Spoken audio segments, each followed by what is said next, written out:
د بنی اسرائیلو خباستونه او ناشکری داغه بیان وکړ. دوی چې کله په بیابان سینا کې وو نو بنوي اخو دشت وا نو دوی موسی علیه السلام تراغلو او ورته چې الله جل جلاله نه سوال وکړه چې موږ ته وبرا کی. الله تعالی موسی علیه السلام ته فرمایل چې دغه د جبل تور چې کوم غر دا تیګه ده او دا سلور طرف لري دا پامسا وها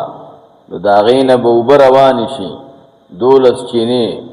نو هر یو ډله به د هر یو ډلې د پاره بچینه معینه نو هر ډله به د خپل چینه نه چیکاټ کوي. وای دا غتیګه و چې د موسی علی السلام جامع او کالی تختولیو یا دا تیګه د جبل تور نوا نو بس موسی علی السلام دا تیګه وهله د هر ډلې خپل خپل چینه معلومه وا د دې تیګي سلور طرفونه او د هر طرف نه درې چینه را روان شو نو دریو ته چې په سلورو کې ضرب ورکې نو دا 12 شو او بنی اسرائیل 12 ډلیو. الله تعالی ورته یو چینه برابر کړ. دا موږ او تاسو چې د چینو نه او د پویانو نه خوراک کوو دا هم من رزق الله دی. هغه ته ولې من رزق الله وې د دې وجه نه چې هغه بغیر د واسطو د اسباب نه وکنه. دا دنیا کې چې موږ او تاسو بچکو دته مکوې وستلې دته مو بازک لګولې دا بجلی غواړي او دا شمسي غواړي دا بوقه غواړي اسی خود وبو سر ته نه راخیچ زیبه کنده کې کوې به جوړه نو یو واسطه پکاري او د بنی اسرائیلو چې کمی چینی وي هغه کې نه بوقه وا نه پکې کنده وا نه مکه بل شو بغیر واسطه اوبر روانه وي نو ذکر الله تعالی ورته مر رزق الله وي. دغه وجه نه کني دا ټول د الله د رزق نه دی. نو چې کام خو پس ته خوراک نه صحیح نه دی. علما د طب وایي څوک چې خوراکو کی او د خوراک نه بعد کو بچی کی نو دا د هغې دپاره مضر دی دا معده خرابوي. اول نمبر چې خوراکو کې او بیا ساده وبچی کې یو مصداق دا خدا صحیح نه دی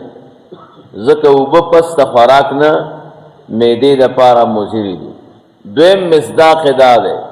چې اوبه دا ډوډۍ وخوري او بیا د شودو چای ورپسې چکې دام مضر دی دام نه جوړېږي. درېیمه دا ده چې اوبه وچکې او انرژي وچکې موږ او تاسو چې پیپسي وغیره بوتل چکو نو پیپسي خو م اتفاقا د معدې دپاره مضر دی. نو دا درې واړه مصداقونه علما وایي دلته نه جوړېږي ځکه چې دا خو د معدې دپاره مضر دی. څلورم یو مصداق جوړېږي او هغه دا دی چې خوراکو کې او شین چای ورپسې وچکې. افغانان چې شین چای چکي که نه نو د هغې مصداق دا ایت جوړېږي. شین چای بیا د خوراک پسې صحیح دی دا د خوراک هغه غوړي چې کم دي او کم ضرر چې دی هغه هغې سره دفع کېږي.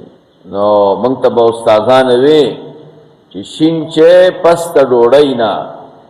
دا د قرآن کریم د دې ایت نه ثابت دی ځکه بل مصداق نه جوړېږي. پتیح بیابان کې دوی ته الله تعالی مړزان او ترنجبین ورکول. اوس بجې د دې چې شکر ادا کی نو څه وایي طعامونه خو دو یو من او بل سلواو خو هر وخت چې یو طعام راځي نو خلک ورته یو وایي. ځمکه چې کوم شی زرغونی نو د هغې سوال موږ ته وکړه او په ځمکه پروت بوټي ته عربی کې بقل وایي چې په ځمکه پروت او کم چې پښه لري پونډۍ لري یعنې ځمکې نه پورته وي هغې ته بیا شجر وایي. ترې پکار دي بادرنګ پکار دي. او عبدالله بن عباس صاحب وایي د فومیها نه مراد غنم دي او زجاج صاحب وایي د فومیها نه مراد نخود دي. موږ له نخود پکار دي درېواړه کې مراد کېدی شي. نخود پکار دي غنم پکار دي اوږه پکار ده دا ټوله هغه دي چې ځمکې زرغونوي. پیازونه پکار دي دا دومره قمقلو چیرته غوښه او بیا د مړز غوښه او چیرته دال او پیاز او غنم او اوږه الله تعالی خیر درکوي او تاسو ادنا اخلی نو دا څومره قمقل یې دا څومره قمقل یې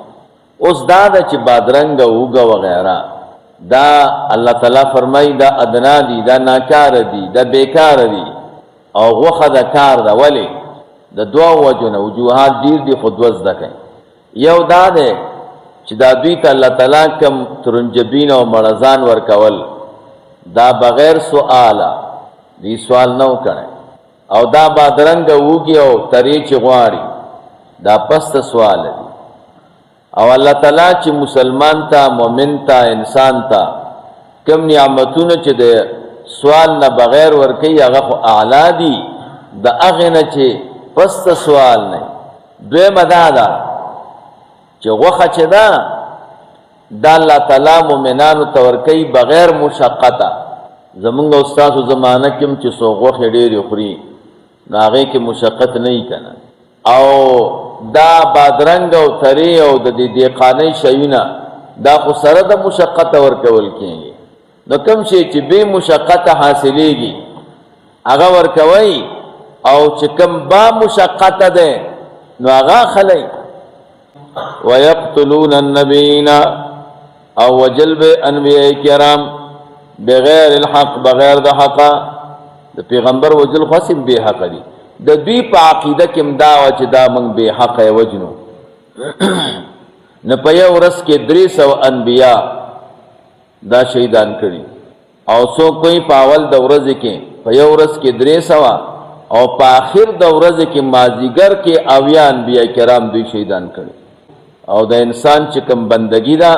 د بندګۍ د حدود نه تیرواله کو نو ځکه الله تعالی عذاب ورک